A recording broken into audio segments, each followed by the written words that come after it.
What is going on, everyone? My name is Boit, and I'm back with some more Age of Mythology retold action in the bottom of the map, spawning as the blue Thor. It is one of the very few Thor one tricks on the ladder. He plays Thor every single map against every single different god, and he's actually doing really, really well. His name is Borg. He's actually a player who's been around since the very beginnings of Age of Mythology retold. I think he had a little bit of a break, but as everyone knows, you never quit Age of Mythology. You just take breaks.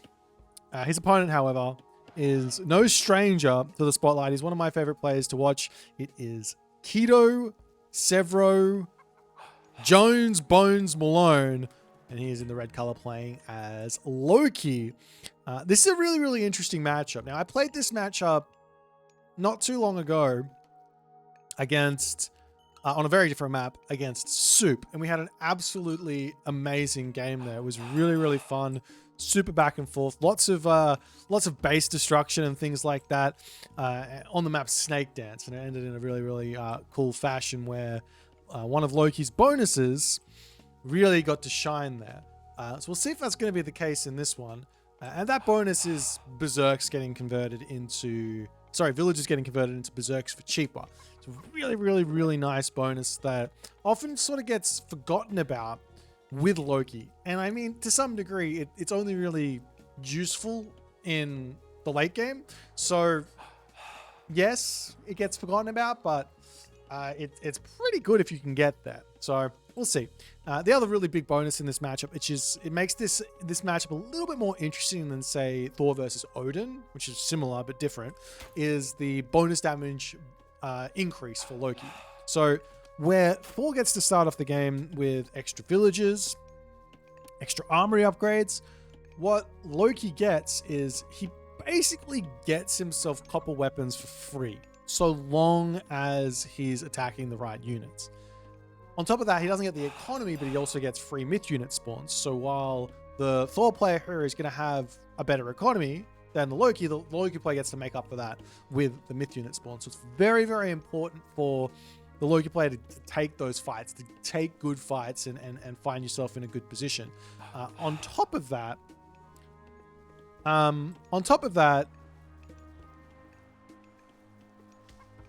my brain just stops working, and that's fine.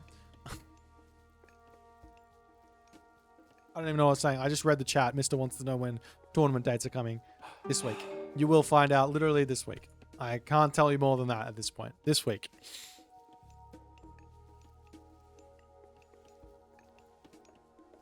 Alrighty. We got Forseti coming through. And I imagine it's also going to be Forseti on the other side. Though Freya is another big, useful... Oh, he's going Freya. Freya is another really big, useful god to go in this matchup. One, opening up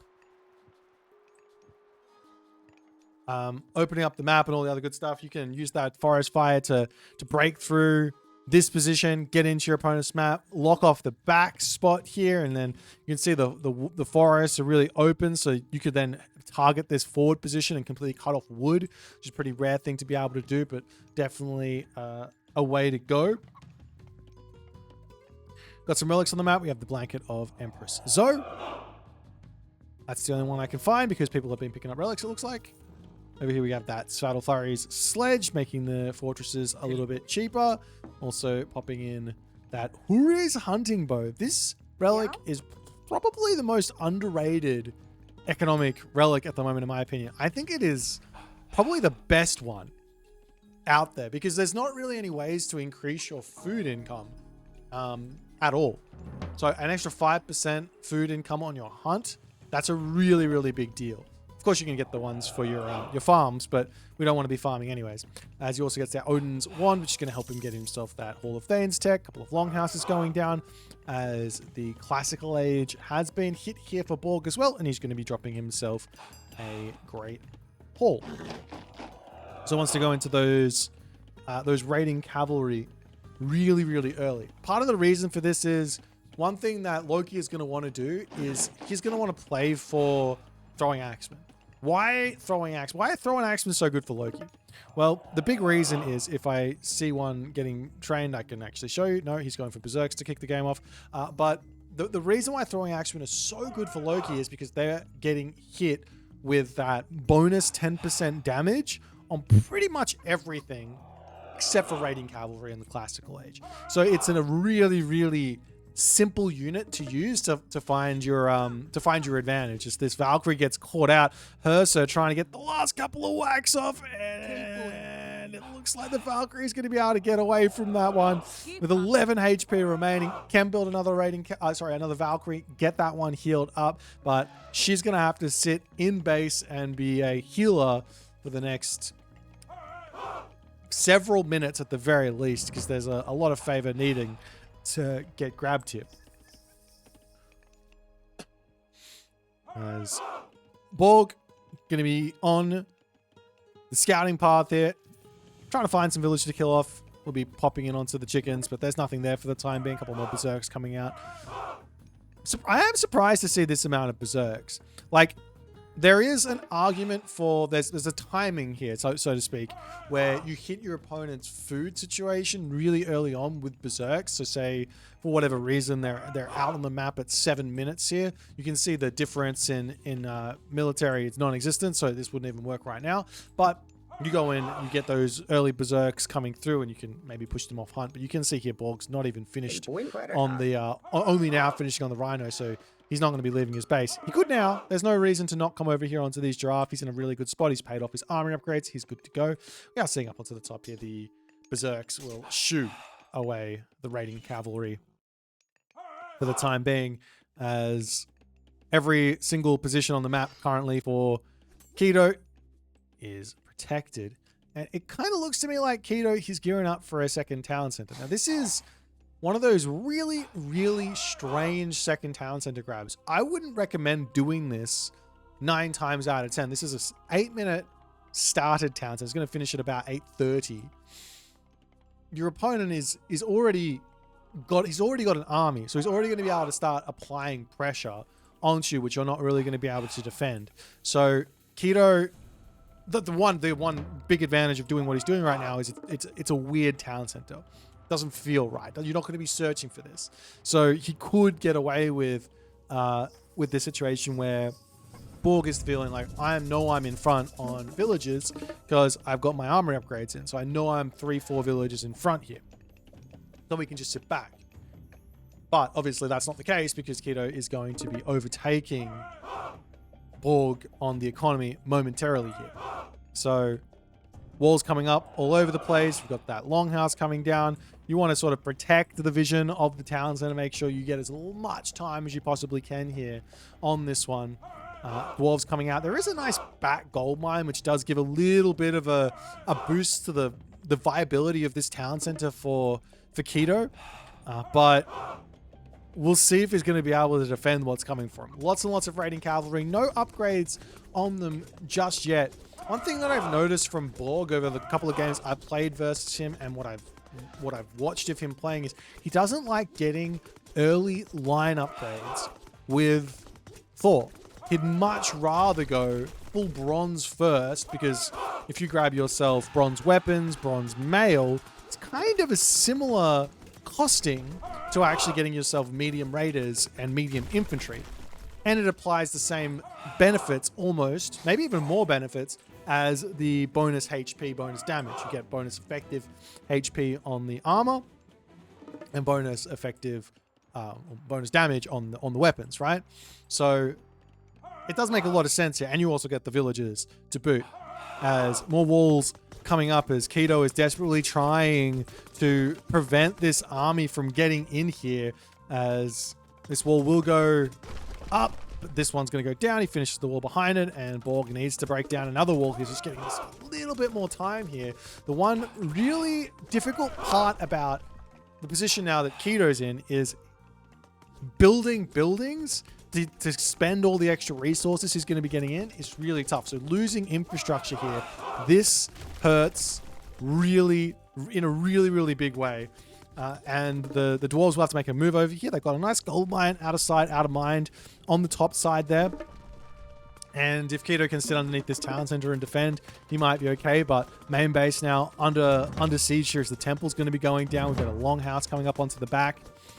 Keto sensing an opportunity to take somewhat of a fight here as the raiding cavalry are out of position attacking something else for the time being. But Keto is well and truly behind on the spammage, which is absolutely insane. Look at the difference in military right now. It's just a crazy difference. As I say what I said, but actually Borg didn't get the armory upgrades. He actually goes for the line upgrades here first, which I thought it made sense not... Anyways, I thought it made sense not grabbing him, but nonetheless, Watchtower's coming through for Keto in a desperate attempt to at least get some value back here in the main base.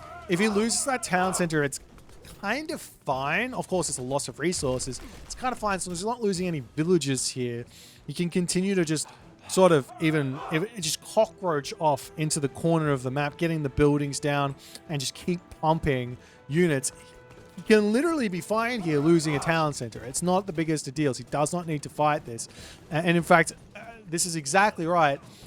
If you can't fight your opponent's army, oftentimes it's best to just go and either fight the reinforcements coming forward or look for some villagers to kill. If you can get some villager picks here, then all of a sudden it goes from like a losing lots of resources here in the base to kind of going equal on these sort of trades and being able to make the game continue along nicely.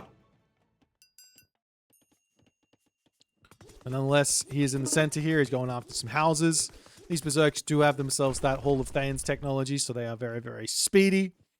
Over onto this side, some random dwarves sneaking down onto this gold mine. Very, very sneaky play here. You've got to always have things all over the place to some degree when you're playing against players of this caliber. They're always looking for these types of like out of sight, out of mind ideas. Of course, if this dwarf gold mining party does get spotted, it's not the end of the world. He's going to lose the villages, obviously. But it gives him time elsewhere. So it's not the end of the world. As Keto is going to pull back. Just needs to get himself his buildings back up, temple back up, maybe even get some trolls out. He's getting longhouses. Try and get to the heroic age and make battle boars or mountain giants here. Actually, mountain giants would make a lot of sense. If you can get to that Njord, no problems. But now the main base is going to be the place under attack. Watchtowers are up, but I mean, with this amount of units, what would you really expect these watchtowers in town center to be doing? You need some army of yourself to actually defend this.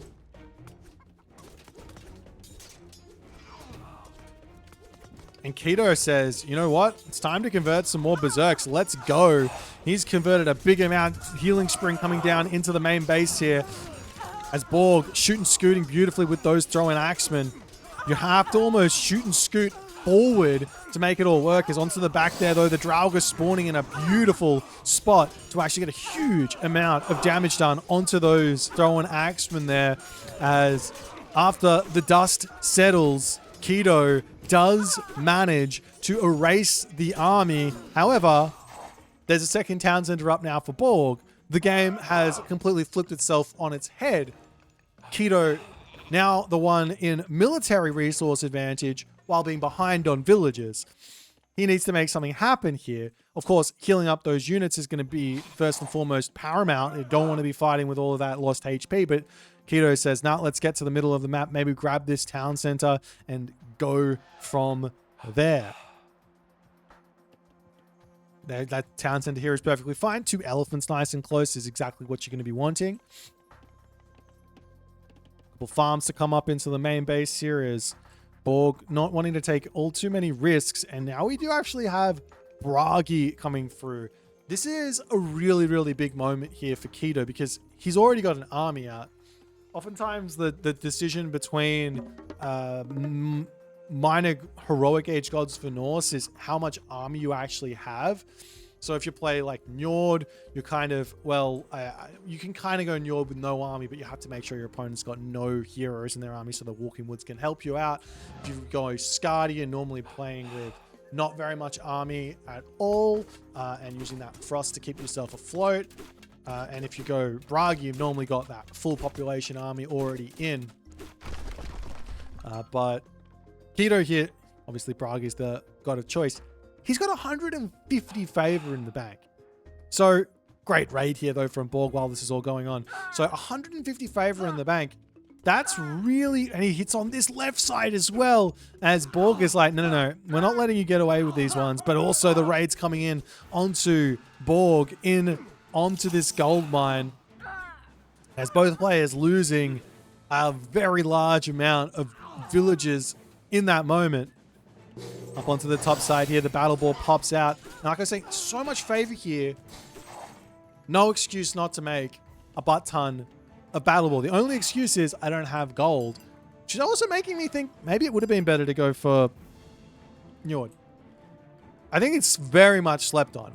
The reason why Njord is normally looked away from is because the food cost on the mountain giants is too much. Normally when you hit heroic age, all the food on the map is gone. You have to go into farms and you can't even afford to spend the favor. But in this situation, there's 2 elephants, there's goats, there's chickens in the main base, there's still giraffe over here.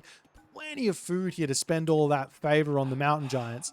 As opposed to, of course, Keto did just get hit by a raid, but as opposed to gold, which while you're always going to have it coming through until like very much the late game,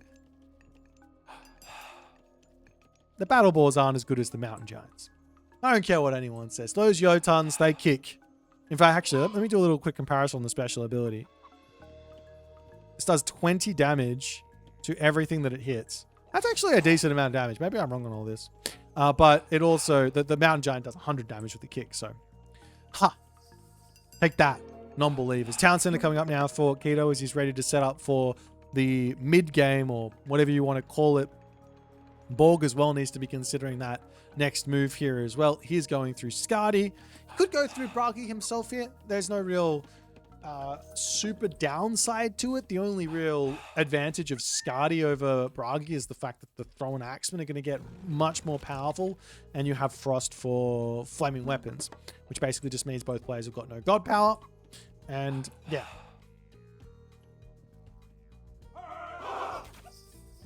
Hand axe, pickaxe on the way as well for Borg. And he is now going up to iron armor. He has really started to get those upgrades through, which is obviously part of the Thor game plan. You want to have them, and it's a 12 villager advantage at the moment. Absolutely gigantic here.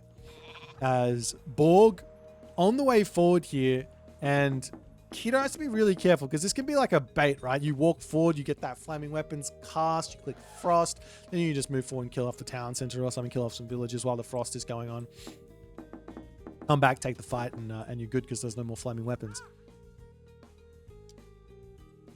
The berserks over here do get sent packing. Does Bones Keto have he does have that Call of Valhalla, so every single berserk that he loses will give him an extra 0.5 favor.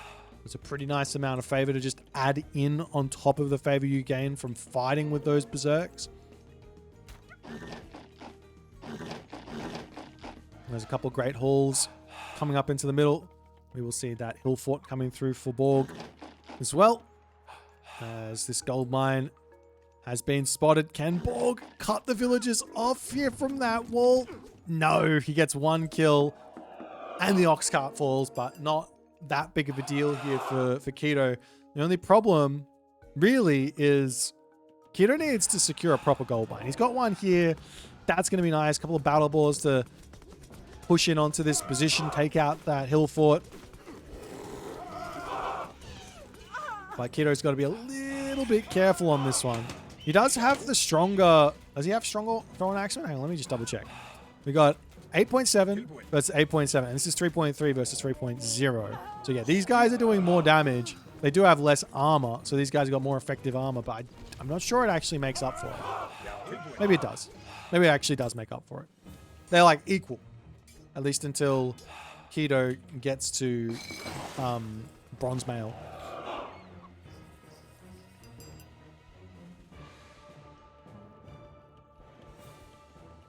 But nonetheless now, Borg looking for this fight in the middle. His raiding cavalry coming around the back here. Oh, nice attempt at a ghost building, but it's not quite going to be enough. Does Keto have the right units here to deal with all of this? This army is just getting chased back, but the raiding cavalry come in. Flaming weapons does get dropped down. Frost immediately onto this one as now the raiding cavalry charge forward to try and take out this backline. It is raiding cavalry. They will be beating those throwing axemen very, very easily. Even with flaming weapons, it's not going to be enough. One battle brawl on that position also going to be going down, and Borg is going to be taking an amazing trade here. I'm not sure what Keto was thinking, dropping the flaming weapons, unless he wanted to get Frost, potentially transport ships. He's getting himself out another Kraken hit, 2 transport ships, and then just bail out with this army over here, get out onto the other side. Not a terrible idea, but that's not what he's going for. He's got some long houses up onto the top. Frost about to go down, and Keto is going to be in a world of trouble here. He's going to pull back. The Inery does give that horn to speed the throwing axeman up, but even on that retreat path, Borg getting some decent shooting scoot. You can probably move a little bit further on those ones. Throwing axeman and have a 1.5 second downtime between their attacks, so you can move a lot further than you actually think with those throwing axemen. Nonetheless, Swine Array now coming through for Keto as he's like, I'm gonna get some Herdmen in to actually deal with these bloody raiding cavalry. Over onto this side, the Berserk's continuing to charge around, trying to take out some random villagers. He decides to just sack himself into here. Look at the food and gold for Borg. He's going to be able to get to the Mythic Age very, very shortly, but a town center in the center of the map actually going up here right in front of this fight. This is going to be a tough fight, I think, for Borg to win with all those Herdmen. Beautiful Frost Giant spawn there to take that other Frost Giant out of the fight. And it looks to me like Keto is going to be winning this fight fairly decisively, and Borg's got to get out of there. Now Borg has, this actually really interesting sort of position from just like strictly what unit do I build, because Herdmen throwing axemen, if you control those Herdmen well enough with Swine Array, I don't think you can realistically build cavalry. Maybe you can build Jarls because they've got so much more HP, but raiding cavalry, they've got to be off the menu now for Borg. Because these guys just, they're Loki Swine Array Herdmen, 6.4 bonus damage versus cavalry. That's a crazy amount. Up onto the top here, and the cheeky raid coming in does force a whole bunch of Berserks to get converted in, but not going to be able to stop much there as Borg gets himself his 3rd town center. He is behind on villager count here. So it's been wild. This has gone very much up and down for the entirety of this game. Scored literally equal here. And look at this infantry army. You really can't charge in with the infantry army either, as the throwing axeman will just keep on turning and getting that damage done.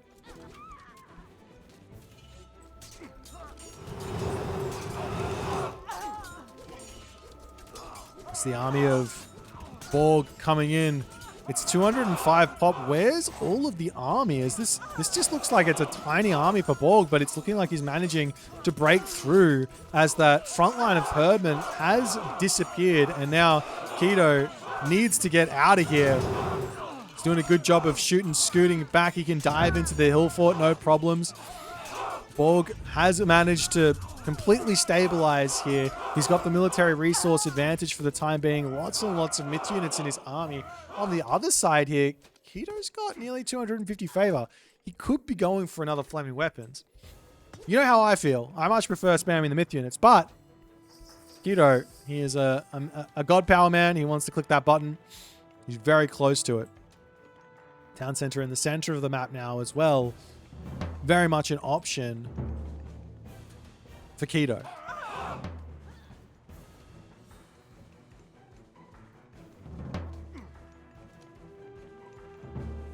There's still Forest Fire in the back pocket for Borg.